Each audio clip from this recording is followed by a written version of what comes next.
Today I'm in the studio of Barbara Waterman-Peters, Topeka artist, and she and I knew each other from the Raymer board many years ago, and I knew that she knew how to do human figures. And in religious art, that's important. So that's one of the main reasons that I chose you to do these paintings. And we've shown a few pictures around of the smaller pieces, but right now she's working on the large pieces. And there are several of those. Along the left side of the panel will be Old Testament figures, the four covenants: Adam and Eve, Noah, Abraham, and Moses. And then in the center triptych will be the new covenant in Christ, the birth, the death, and the resurrection. And so those are the panels that Barbara is working on right now. And so Barbara, would you like to explain this one we're looking at right here?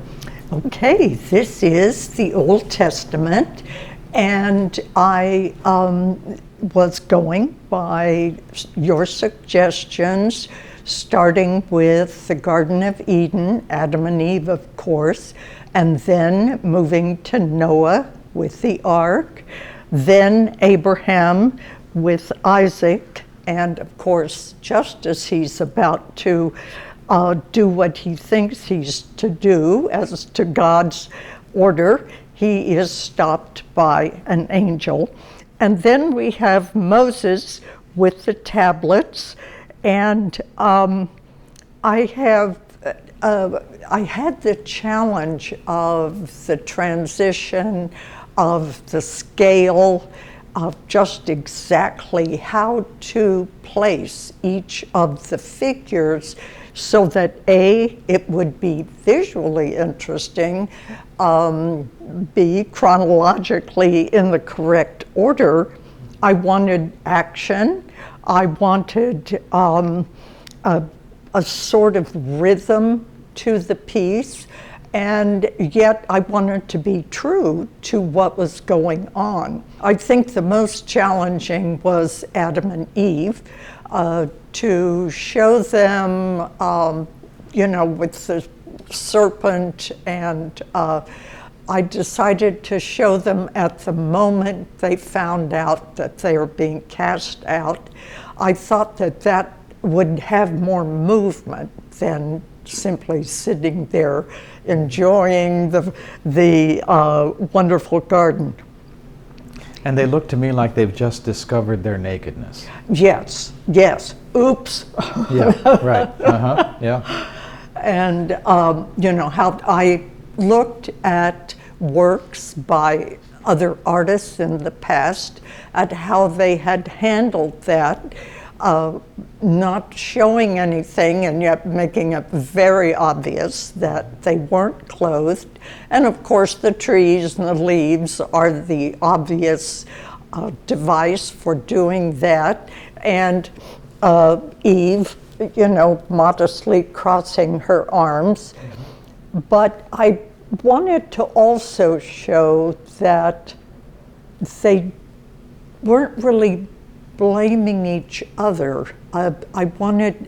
He is going to be looking up at the serpent. His eye is going to be looking up at the serpent.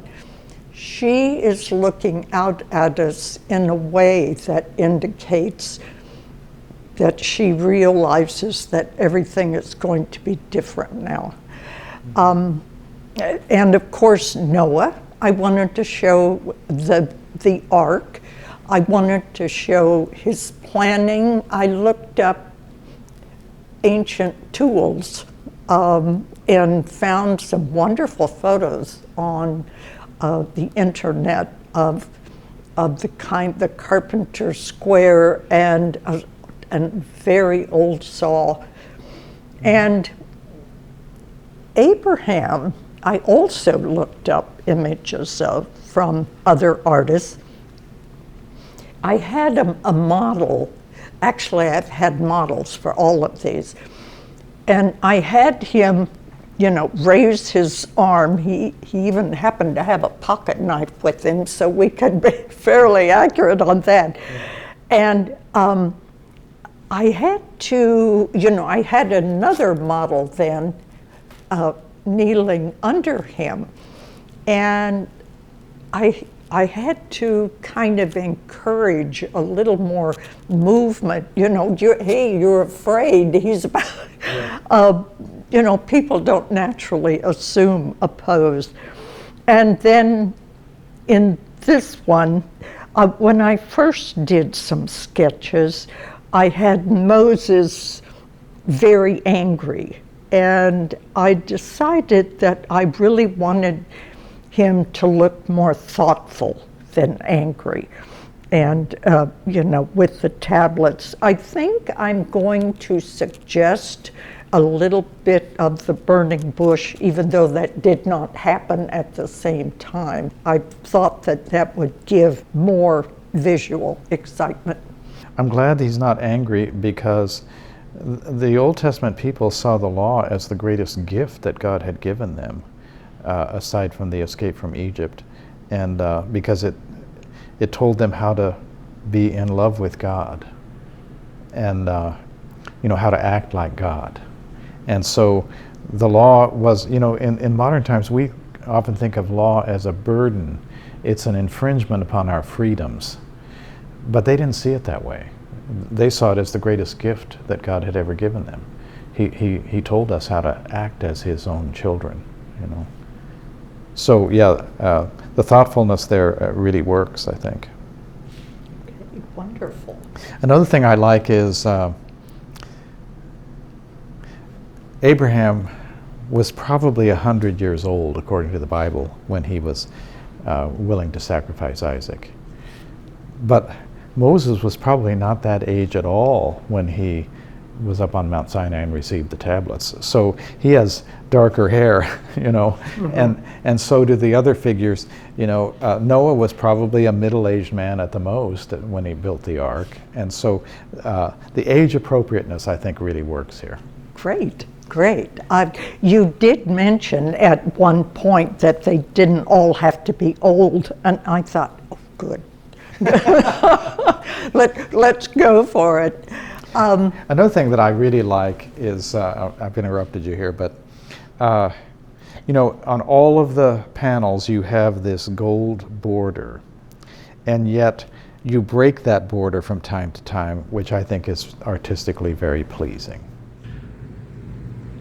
People are going to be coming to Mass and looking up, mm-hmm. and if this is boring, yeah. If there's no visual interest to intrigue them, I think it would somehow dilute the whole experience. Yes. And I look forward to children asking their parents, what is going on there? And this becomes an educational opportunity. Parents are the first educators of their children in the ways of faith, and this becomes an instrument of that parental education, I think. I realized one day that I really needed to have the canvases lined up to double check scale and the landscape lining up and the values lining up. So my husband came over and he and I lined the 3 panels up, and I took a photograph. And basically everything was okay, but there were some tweaks. There were a couple of places where one flint hill was up here and one was down here, and that didn't work. Now on this one, I'm starting to do some color studies so that I have some idea of where I'm going before I actually get to the color. But as you can see, I have put the first glaze of burnt sienna. I draw with black paint and medium, and I wipe away the lights and add more darks, so it's pretty much complete in black and white. Then I come back with this burnt sienna. Now, on my smaller paintings, my usual paintings, I use a different color for the glazing. But I decided that burnt sienna was going to work simply because of the color scheme in the church. And this burnt sienna against that blue-gray is just really going to work. I think so. And so that was one reason for my choice there. And the burnt sienna is very adaptable. You know, it's almost red. If you mix it with the black, it becomes almost a green. And so using some of my color sense, I'm able to work through the issues. Now, I do have, there are a couple of things that I would like to add. However, if they're not liturgical, I will not. No, I'm not going to put a drone in, don't worry. I thought about something that's kind of my signature, and that is maybe some little crows flying off. Now, if you don't want me to do that, Father, I won't. Believe me, I can resist the temptation. Okay. Well, first of all, I have to say I knew it had to be about a crow somehow or other. No, I don't have a problem with crows flying off in the distance. Yeah, that's a nice signature. I'll be happy with that. Okay, grand. And then I thought I might put in just a few cedar trees, just a few. I love to paint cedar trees, but again, if you would rather I didn't. Now, they'll be in the distance. They won't be anything right up in our face, but that's kind of Flint Hills too, because the Flint Hills are being overtaken by cedars. Yes, and I understand that, and ranchers and farmers do not like cedars. No, they don't. No. I understand that, and so that's why I haven't done it, because I did a whole series of paintings with cedars. Not one of them has sold. At least not to any ranchers. Not anyway. to any ranchers or farmers. So, you know, they're like thistles. They really don't want them. Right. However, cedars are native. They are. They are. Yeah. I didn't realize that, but that's why they take over. Anyway, I digress. As I mentioned earlier, in the Flint Hills, the dirt is not very deep. I mean, they're called Flint Hills because of all the rock. So in order for this cross to stand and to support the weight of someone, it would have to probably be buttressed. And so I have used limestone blocks to show that, because any person from the Flint Hills area would know that you're not going to be able to dig very deep. That's right. These things go through your mind, and you think, wait a minute here, this, in order to be convincing, this got to have some sort, it's got to address the actual issues. Yeah. And I'm putting in lightning because this was an earth-shattering event, certainly a heaven-shattering event, and lightning is one of the symbols or one of the signs that I use for that. Yeah. So I thought that would be appropriate. Right, and the Gospels attest to violent thunderclaps and the curtain in the sanctuary being ripped from top to bottom, and so nature responded, according to the Gospels, to this event. Okay, that's what I thought.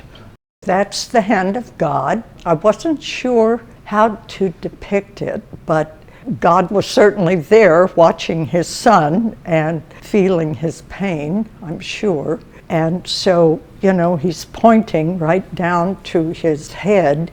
Design-wise, the bird might have been better up over the hand, but the Holy Spirit does not rank above. So, you have to think of the liturgy too. You have to be. But I love the fact that this painting is Trinitarian, because it wasn't only the Son that was involved in this redemptive act. It was all three of them. And so you've portrayed that beautifully, I think. Thank you. I thought about making the Holy Spirit a little larger, and then I thought, no, that won't work, I don't think. I might extend the wings just a little bit, but just for design. But I think it's okay. I think so. In traditional paintings of the crucifixion, the Spirit, the dove is not that large. Yeah. Shall we talk about the other two panels?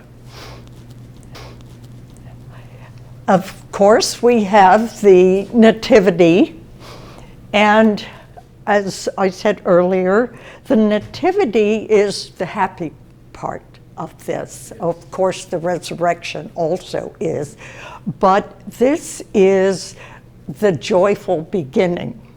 And I had to look up what a baby in swaddling clothes actually looks like. And the little things are just absolute, their little arms and their little legs, they look like a pretzel. And so I tried to portray that. I know in many nativity scenes,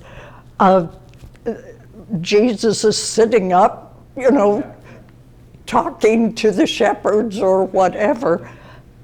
And I thought, now wait a minute, this baby was just born. I've had a baby. I know what they look like. They're little bitty and it probably asleep.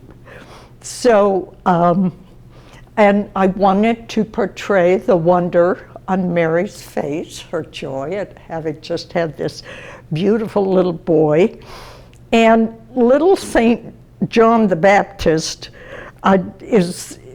his mother Elizabeth is holding his little hand, and he's all excited about this new baby. His halo has been an issue, so I'm not sure if I'm going to bring it all, just the ring, all the way around or what. I haven't quite decided on that, but when I made it solid, as I have the others, it looked like the little guy was right into his halo. It didn't make any visual sense. So he's going to get a little bit different halo, and I can explain that because he's so little, he hasn't earned the whole halo yet. Yeah. He's still got a little ways to go. And I wanted Joseph to also be, enamored of this whole situation. So he is, and that he's had a role in it. So he's reaching for the baby's head.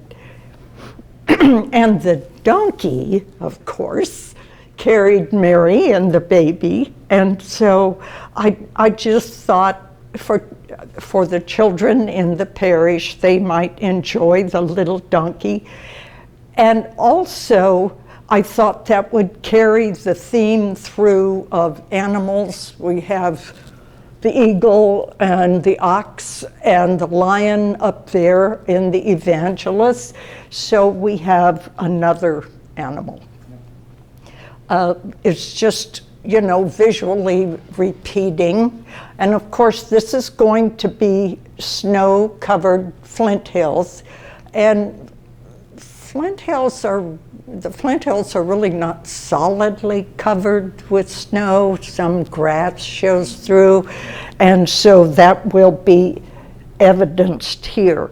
And because it's cold, and in the Flint Hills in December, it's very cold, they're wearing sandals. Here's more. This is a cave in the Flint Hills, and I looked them up, and this is limestone again.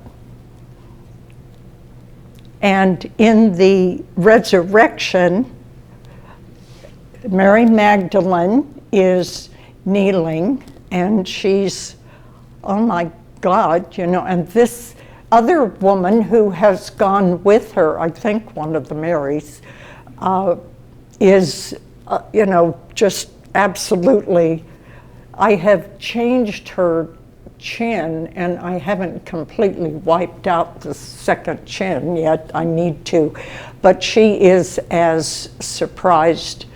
And Christ is, of course, cautioning them, you know, don't be afraid, it's okay. And I'm depicting his wounds and so forth. And this will be sunrise colors up in the sky, and the spring green will be starting to show on the Flint Hills. So it's a transition from winter through spring, through or winter through early spring or late winter, and then into the development of the grass. I have played light against dark and dark against light. Here, this is going to be snow against a darker bluish sky, and against the light sky, the hill over there is dark. So there's that another visual play. And the colors of the garments and everything that they will be wearing will be lighter, fresher colors. And over here, because it's winter, they'll be rich colors. Probably in the crucifixion, I mean, they'll be rich but somewhat somber. Because, you know, somebody shouldn't show up in a bright red outfit. You know, you have to, visual imagery it gives many more signals and clues than you realize. And so when you're creating something, particularly something this powerful and this important and this that, you know, the whole faith kind of rests on, you don't want to screw up and give an inadvertent incorrect signal. So it's taken, I think since 2019, when you first approached me, this has been always in my thoughts. I've done, I don't know how many sketches, how much research, looking at other crucifixions, looking at the liturgy, trying to capture all of that and yet give it a contemporary feel without being abstract or you know, almost angular or anything. I didn't want to be Walmart. So it's a delicate balance. It really is. Because I think in religious art, people are looking for a certain amount of tradition. And they find too abstract or too modern kind of jarring. And yet at the same time, artists have always painted these figures and these events in contemporary ways. So in the medieval period, the people have sort of medieval clothing on. you know. And in the Renaissance, they paint them in a very different way than they had in the late medieval period. And so there always has to be something contemporary about this too. And so I think you've captured something contemporary here in the way that this is sort of a modern way that people paint these things now. And yet, it's not too angular, it's not too modernistic, it's not abstract. People want realism. And I think some of the failure of religious art in the 20th century was some of it lost that realism, and people were disappointed. It has to support and even build our faith. And it has to be comforting. And if it's too different, too cold, then there isn't any comfort, or not enough comfort. You don't feel at home and welcome there.